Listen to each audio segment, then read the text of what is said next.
Ini adalah bagian terakhir di dalam pokok pembahasan eh, pelajaran kita tentang bagaimana mengkhotbahkan kitab Injil. Dan hari ini kita akan melihat dan mencoba mengamati struktur khotbah Injil.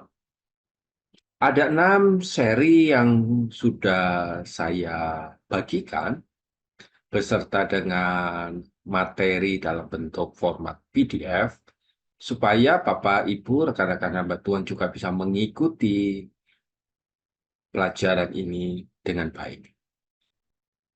Baik, kita akan memasuki tentang bagaimana menyusun sebuah khotbah Injil. Tetapi sebelumnya, izinkan saya mulai mereview bahwa Bapak, Ibu, rekan-rekan hamba Tuhan bisa melihat macam-macam struktur khotbah yang ada di dalam press list channel kita dengan judul struktur khotbah. Khotbah Injil adalah bagian dari khotbah narasi. Dan di dalamnya saya sudah memberikan beberapa contoh, juga struktur secara umum tentang khotbah narasi. Setidaknya ada 3 metode yang bisa Bapak Ibu pilih, yang Bapak Ibu bisa gunakan sebagai variasi juga di dalam Bapak Ibu, rekan-rekan hamba Tuhan, para pengkhotbah, menyampaikan khotbah. Secara khususnya di dalam khotbah kitab Injil. Nah, tetapi tidak mengurangi rasa hormat saya kepada Bapak Ibu Saudara-saudari supaya pelajaran kita ini lebih bersifat praktis.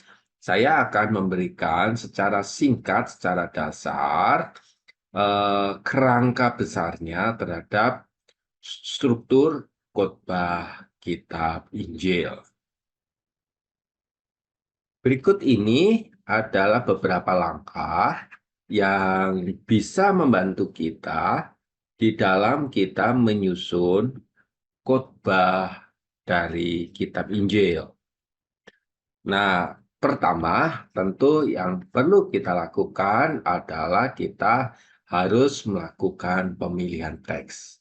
Di dalam pola pemilihan teks ini secara induktif atau deduktif, silakan Bapak, Ibu, Saudara-saudari, rekan-rekan hamba Tuhan juga menyimak pelajaran saya yang bagaimana mempersiapkan khotbah secara induktif atau deduktif. Itu di dalam program struktur khotbah. Nah, di dalam berbagian pemilihan teks, pilihlah pesan atau teks Injil yang akan menjadi dasar. Apakah itu berasal dari kerinduan Anda atau dari eh, schedule yang sudah ditentukan secara bersama oleh gereja.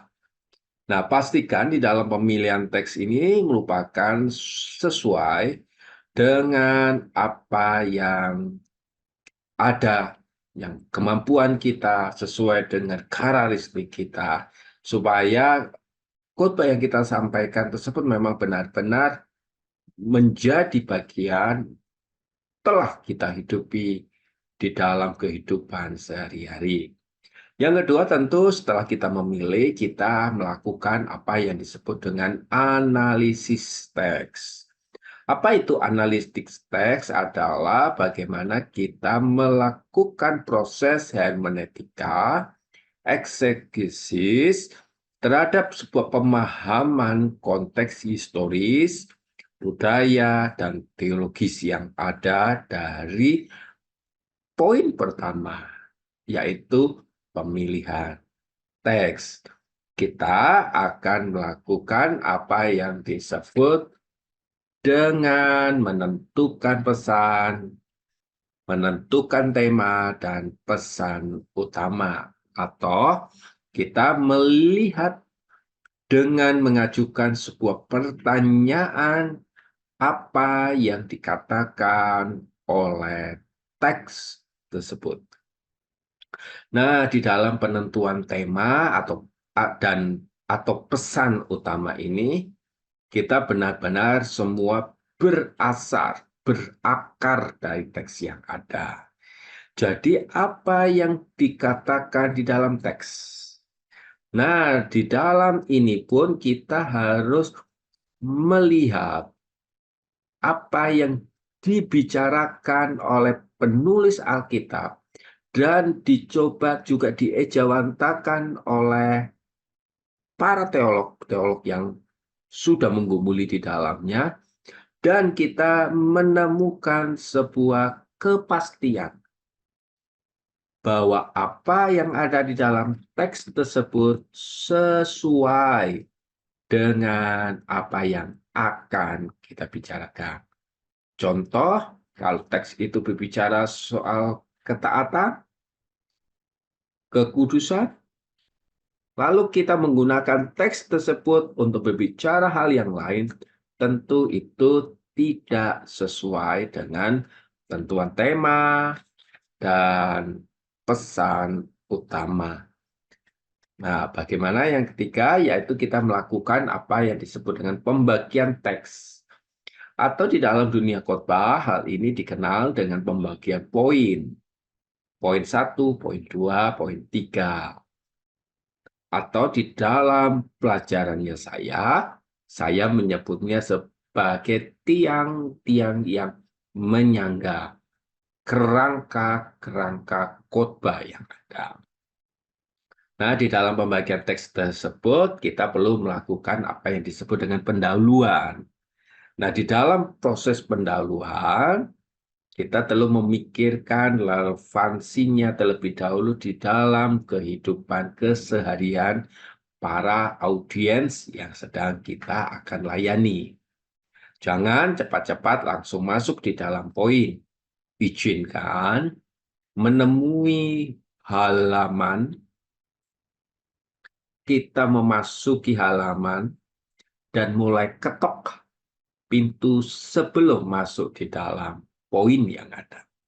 Nah, di dalam halaman itulah kita bisa mulai menemukan, mulai bagaimana menarik perhatian jemaat, memperkenalkan teks dengan tema yang ada, dan mencoba melihat latar belakang pergumulan yang ada, sehingga apa yang Anda khotbahkan tersebut memiliki sebuah relevansi yang benar-benar menghidupi dan menjadi sebuah kebutuhan dari jemaat yang ada. Nah, terus yang ke kita mulai membuat sebuah pernyataan utama atau kalimat preposisi, atau kita menyebutnya sebagai tujuan dari khotbah kita. Nah, di dalam kalimat pernyataan tersebut, sampaikan gagasan Anda, sampaikan pergumulan problem Anda, baik di dalam teks dan problem yang ada di dalam kehidupan jemaat yang sedang Anda layani atau yang Anda beritakan firman Tuhan. Problem dan problem masa kini dan masa lampau harus menyatu, harus punya kaitannya, harus dikaitkan juga. Sehingga di dalam diri jemaat ada kemunculan bahwa si pengkhotbah tersebut sedang berbicara mengenai problemnya saya. Mungkin jemaat tidak mengalami problem, tetapi jemaat juga merasakan bahwa ini adalah sebuah persiapan ketika saya sedang menghadapi masalah, sedang menghadapi pergumulannya ada. Nah, mulai ketika kita mulai harus mengembangkan. Mengembangkan apa nih, Mbak? Mengembangkan baik di dalam bentuk ilustrasi, di dalam cerita, di dalam kita mulai membumbui teks tersebut dengan kehidupan masa kini. Sehingga teks tersebut menjadi hidup, menjadi relevan, menjadi sesuatu yang praktis di tengah jemaat karena kita mulai melakukan proses pengembangan. Nah, hal ini yang disebut praktis adalah langkah-langkah yang bisa dibawa pulang. Nah, Bapak, Ibu, Saudara-saudari, rekan-rekan hamba Tuhan, Bagian yang awal, 1, 2, dan ketiga adalah apa yang Tuhan bicarakan. Apa yang Tuhan bicarakan. Tetapi pada bagian pengembangan plastis adalah apa yang harus saya kerjakan. Nah, ini akan menjadi sesuatu yang menghidupi, membuat khotbah itu menjadi sangat-sangat relevan. Tentu yang terakhir adalah kita mulai melakukan apa yang disebut dengan kesimpulan.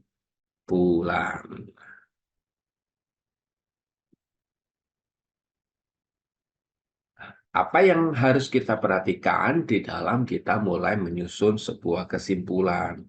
Kita harus mulai membuat sebuah rangkuman khotbah dari awal, dari pembukaan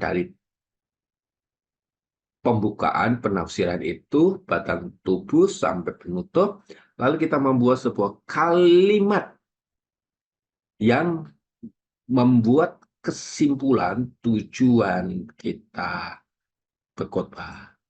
Nah, dari sini kita bisa melihat nih.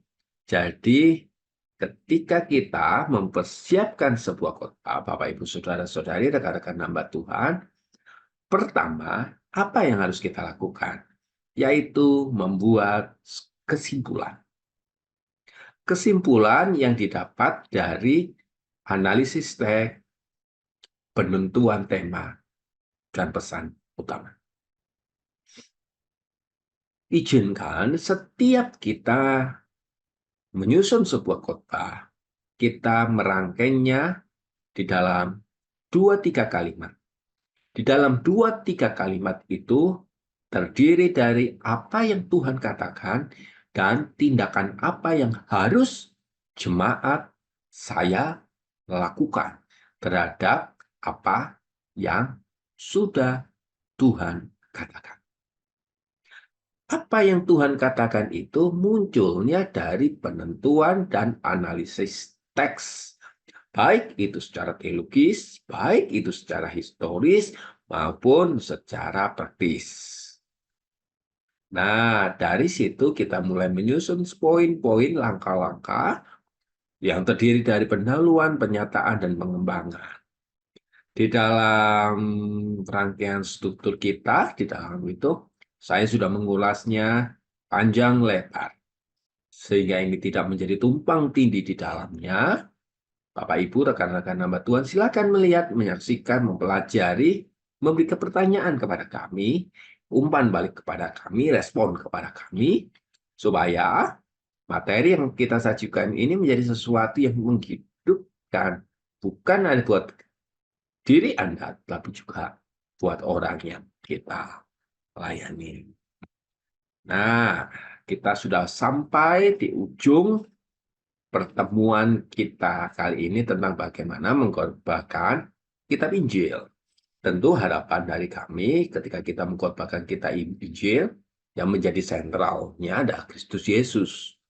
Bagaimana kita meneladani kehidupan Kristus Yesus, apa yang Yesus Kristus bicarakan, dan apa yang harus kita lakukan dengan melihat sebuah konteks yang begitu lebar, begitu luas, begitu dalam, dan begitu lebar, sehingga apa yang kita sampaikan kepada jemaat bukan hanya berbicara mengenai moralitas, moralisme, ajaran tentang perbuatan baik, tetapi kita tahu betul bahwa ada pribadi Kristus yang hidup, yang ada, yang dia telah mati di atas kayu salib, menebus dosa kita.